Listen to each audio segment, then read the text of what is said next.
அனைவருக்கும் வணக்கம். Today we are going to look at what is ionic polarization, how we can measure the ionic polarizability. So when we are placing the ionic crystal in the external electric field, what it will do, the positive ion, it will move parallel to the field, the negative ion, it will move opposite to the applied electric field. Suppose to look at the example, if you are just applying the electric field from the left to right, so I am just giving to the electric field from the left to right, we are assuming the positive source far away from the infinity, that's why it's starting from the positive source. Maybe we can just assume this is a positive imaginary source. We are giving the parallel electric field to the ionic crystal. Suppose if I am placing the one ion here, then negative ion, maybe in NaCl crystal, the chlorine is a negative ion and then sodium is positive ion. So if you are placing this on, what it will do, from the mean position, the chlorine, the negative ion, it will move opposite to the electric field. Simultaneously, the sodium positive ion, it will move to the parallel to the electric field. Suppose to take the this same example, it will create the polarization. This polarization, or this will create a dipole moment. This dipole moment accumulation of the from the lot of NaCl anion as well as cation, accumulation of the large number of dipoles. We are calling its ion polarization. So this large number of dipole is forming based on the ions chlorine sodium ions. That's why we are calling it ionic polarization. Here, suppose I am going to take this same example. The positive ion sodium ion, if it is moving from the mean position, I am going to take it from the center. It's moving towards the electric field by the distance x1. The mass of the sodium ion we can take capital M. Simultaneously, the chlorine ion from the mean position, it is moving opposite to the electric field by a distance x2. The mass of the chlorine ion we can take as small m. So we can now easily calculate what is the dipole moment of individual ion. Before that, the total distance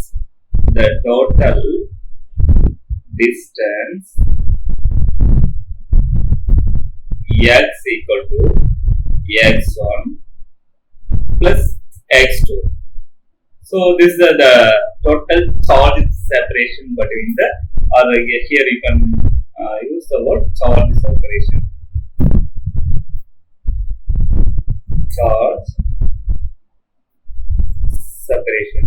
So now we can ask one question: what is the dipole moment of the this dipoles? If one can ask, so the dipole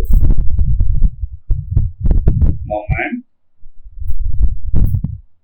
of this dipole, maybe in general we are taking positive as well as negative ion.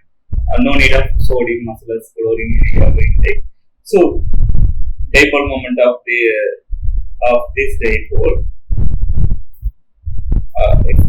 of this charge separation in the presence of external electric field. So the dipole moment in general we are representing it's P or mu, but polarization in general they represent capital P. But we are going to use the small dipole moment P or mu they will use. The polarization it will be equal to number of dipoles per unit volume Np, or it will be equal to mu.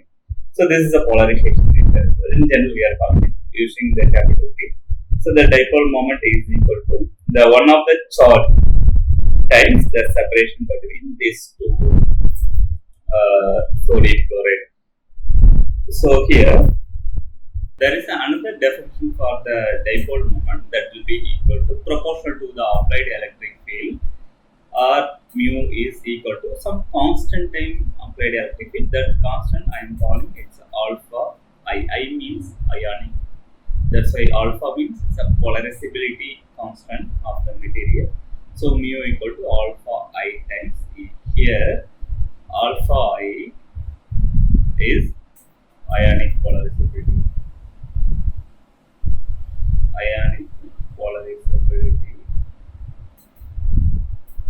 of the material.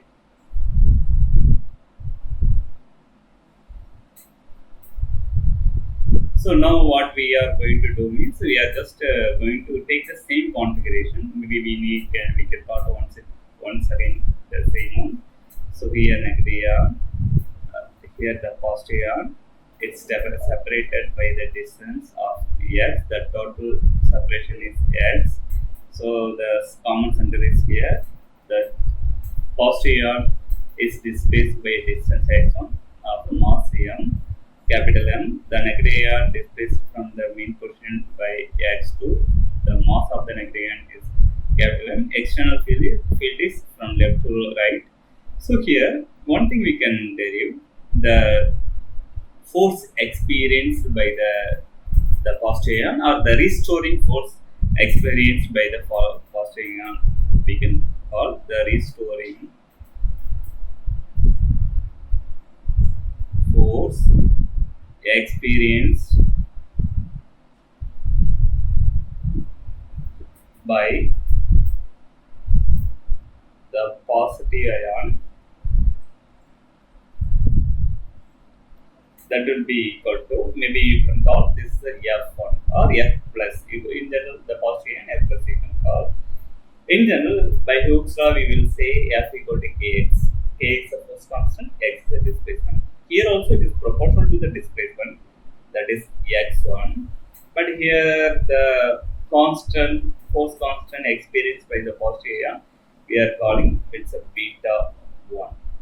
Similarly, the restoring force experienced by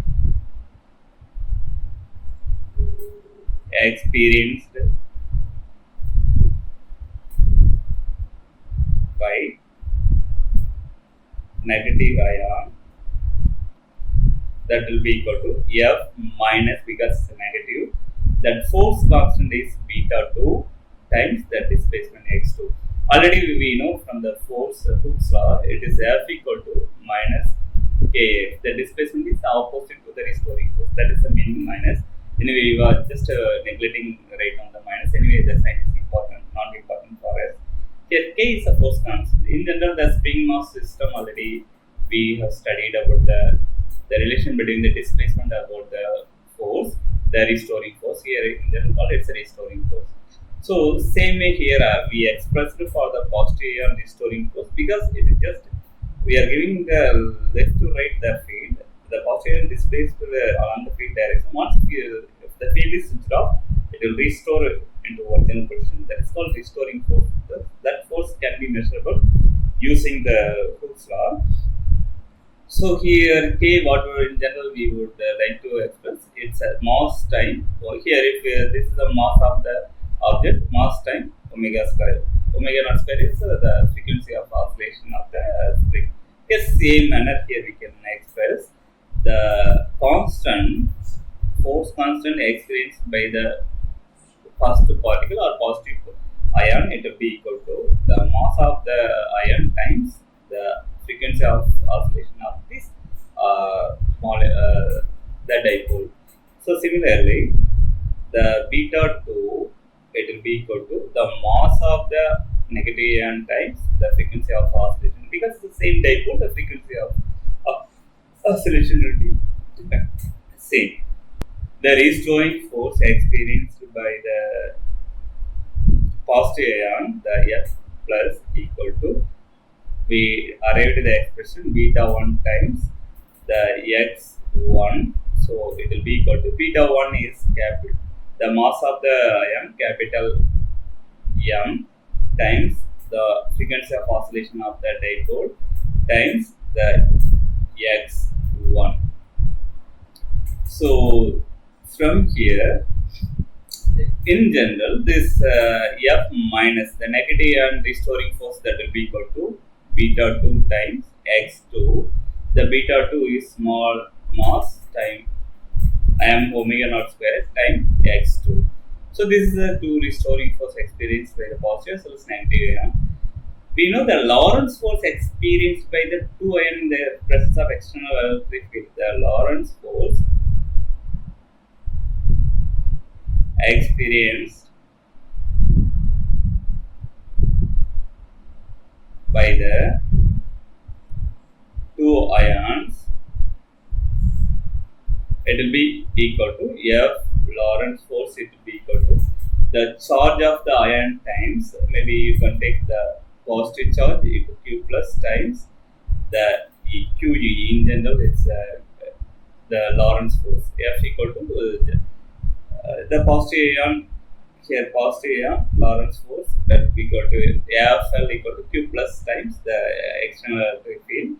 The negative ion Lorentz force experienced by the negative ion, that will be equal to, maybe you can call this small plus small minus, it's a Q minus time E. So once if you this Lorentz force as well as the restoring force, when they are equal, then we will have this stable dipole or the static dipole. So you can take this is the equation number 1, this is a 2, this is the equation number 3, this is the equation number 4. So the when at equilibrium, this force should be or at static equilibrium, that means stable isotopic configuration, these two forces are equal. That means the restoring force experienced by the positive ion, it will be equal to the Lorentz force experienced by positive ion. So if you are substituting this two quantity, m omega naught square x1 equal to q plus e. So from here you can measure the displacement, x1 equal to the charge time E thereby the mass time omega naught square. This is the displacement we can get from the positive ion movement from the equilibrium position. Similarly, we can derive the negative ion displacement by equating the restoring force or Lorentz force experienced by the negative ion. It will be equal to the restoring force experienced by the negative ion. The Lorentz force experienced by the negative ion, again same charge but negative charge times E equal to the restoring force, it will be small mass time omega naught square x2. From here you can calculate what is the x2 equal to the charge, negative charge time E divided by m omega naught square. The magnitude of the positive charge equal to negative charge, so we may call this in general the Q. So the x2, it goes like that, the small q time E divided by small mass omega naught square. So here you can just erase this the plus quantity, because both the magnitude are equal. We are just interested in the magnitude. We are not going to we are not now interested in the whether it's positive or negative charges. Just we are interested in the dipoles. So now what we can do, the net displacement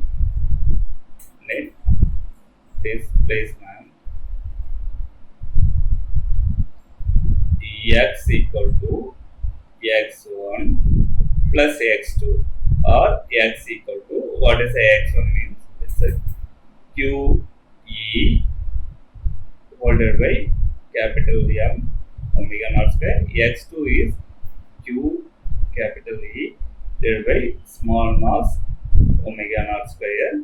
Now if you are just rearranging this one, the net displacement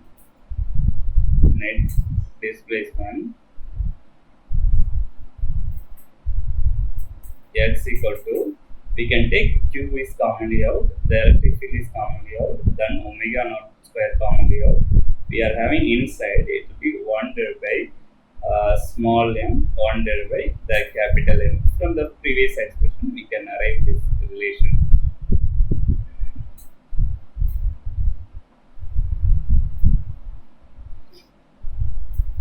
Once again, we can check this one. Yes, it will be right. Now, we know the ionic polarizability, dipole moment, the ionic dipole moment equal to the ionic polarizability times the electric field. Here another definition we can give, the ionic dipole moment is equal to the charge time, the displacement, the one of the charge, product of one of the charge. There are two definitions we may give. So here the in terms of polarizability as well as the external applied field, then this is in terms of the the dipole separation times the charge. So both of them are equal in definition. The first here we can take this is the equation number 5, this is the equation number 6. Both of them are equivalent expression. So you may equate this to alpha I times E equal to the charge time the total displacement. So alpha I times the electric field is equal to the total charge time, the displacement, it will be equal to Q times E divided by omega naught square times 1 divided by small m divided by 1 divided by capital M. If you are just cancelling the electric field on both sides, the ionic polarizability is equal to Q times Q, it's a Q square divided by the omega naught square 1 divided by small m, 1 divided by capital M. This is the ionic polarizability we are getting from the theory. Here, if you look at the ionic polarizability, it is inversely proportional to the frequency, square of the frequency of oscillation. The conclusion we can say, so the alpha ionic polarization is inversely proportional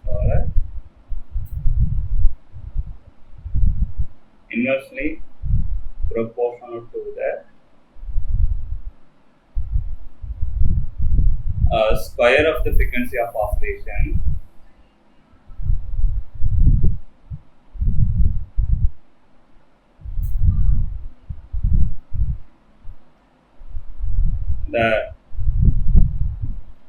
the second term, it is directly proportional to the alpha I directly proportional to the reduced mass of the system. This is called the reduced mass of the system.